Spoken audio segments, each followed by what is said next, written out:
appetizing, something delectable and pleasing. A morsel is something to savor. Today I want to talk about the times that God has shown me his presence and love in the less than grand moments. These are morsels of Jesus that I have come to savor. In 2009, I went camping at a beautiful beach on a small island of Puerto Rico. In the early morning, I would go walking along the shore. I used the time to reflect and be quiet with myself and God. During the walk, I don't remember all I said, but I remember thanking God for his love and the opportunity to be in that beautiful place. I remember being filled with gratitude. I don't typically like to ask God for wants versus needs, but this day I remember saying, it would be really cool, God, if you could help me find a big shell. I continued to walk, and when I walked around a corner, there on the beach was a large shell. Excitedly, I went to it and picked it up. I could have easily forgotten my talk with God moments ago, but instead, I thanked God for this gift. It was a true desire of my heart, and the shell was a morsel of his love.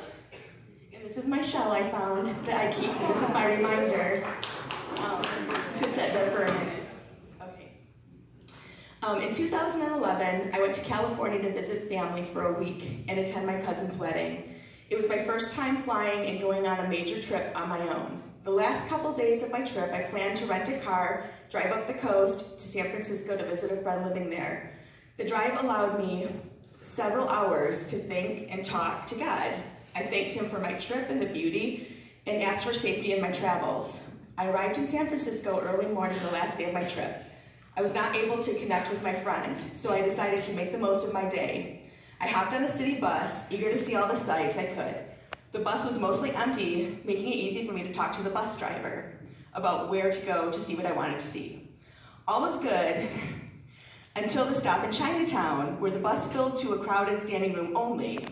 The bus was suddenly filled with conversation, but none of it in English.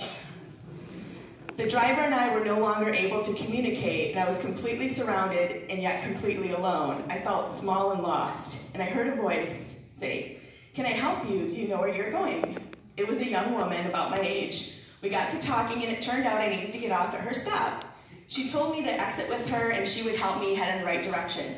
We got off. She asked me my name, and I hers, and her name was Grace. In August 2015, I was in California again. This time, I planned to ride my bike along the Pacific Coast Highway from San Francisco to Los Angeles. This trip was an attempt to save me from a funk or depression likely to occur when my sons were out of state for a couple of weeks attending a wedding that I was not invited to. The bike trip was an incredible challenge, physically, mentally, and emotionally. I wanted to give up, I cried, I was in tears and pain, and then I would look onto the Pacific Ocean and see a pod of whales. And one night, I slept on the ground in a very rustic campsite. I woke in the middle of the night to see an amazing meteor shower, which is like the shower that's going on this weekend, in a cloud-free and star-filled sky.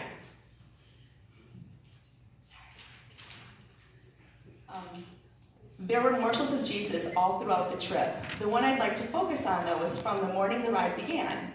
I was standing near my bike and gear outside a restaurant, and a young man with long dreads approached me and said, "Whoa, looks like you're going on some trip. Where are you going?" I told him I was headed to LA on the Pacific Coast Highway. He said he rode that before. It was tough, but not impossible. He told me he worked at a bike shop a few streets down and invited me to come by to do a last check. I stopped. He gave me extra tubes and made sure I was prepared for the journey. His name was Gabriel, and that morsel did not go unnoticed. In 2016, the boys and I went camping in New York City. Oh, Phil has some pictures. We secured places on a sunset sail on the harbor. We stopped to eat on our way to the pier. We prayed, thanked God for our meal and for the day. We thanked God for the trip and asked for safety on our sail. We also asked that God would give us a beautiful sunset. We set sail and were having a great time, and when the sun was setting on the dark water, everything turned a vivid orange. Oh, it's hard to see in this. Everything turned a vivid orange. We were all aglow with the most beautiful warm light. You can go ahead and just flip through the pictures. All right. Where am I? The most beautiful light. The captain announced that he did not say this on every time, but he believed it was the most beautiful sunset he'd ever seen when he sailed there. And the boys and I agreed. We knew it was no coincidence. It was a gift from God. In 2017, the boys and I moved into a new home. While packing one day, Cole was noticeably upset and obviously struggling with something. He laid on the floor looking up at the ceiling. He said he would miss his room, our house, our neighbors. He worried that he would not know anyone in the new neighborhood. This was hard for me. I never had to move as a kid, and I was unsure how to help him. I prayed that God would be with Cole to comfort and reassure him and to strengthen Cole's faith in God. One day when we were moving in, the neighbor at our new place was outside.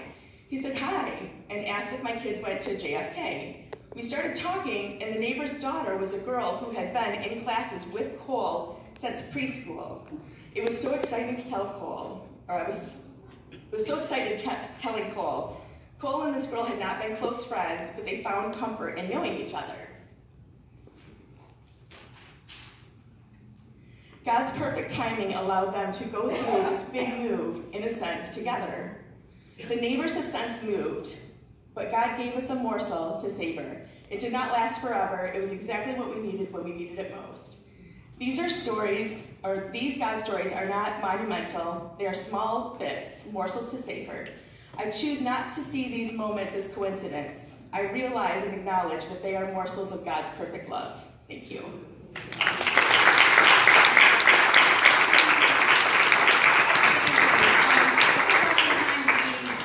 I think oftentimes we forget how much God loves us, and He just wants to show us just His favor. From just a parking spot to moving into a different place and finding out that your next door neighbor went to school with your son who's struggling. They had just moved in as well, if they were new. Yeah, so it's just God loves us, and you know, one of the things, like I said, from the deepest struggles that we have, and you know, we want to hear about those and the greatest joys. We want to hear about that, but I want to glorify God just in the everyday moments. And so, if you have a God story, I would love to hear about it. We have God stories every day, and I think sometimes we think they have to be these great God stories. For some people, we never have that. You know, we just are. It's just a journey. Life, God is in our everyday detail, and we want to hear those details. So, what are your morsels?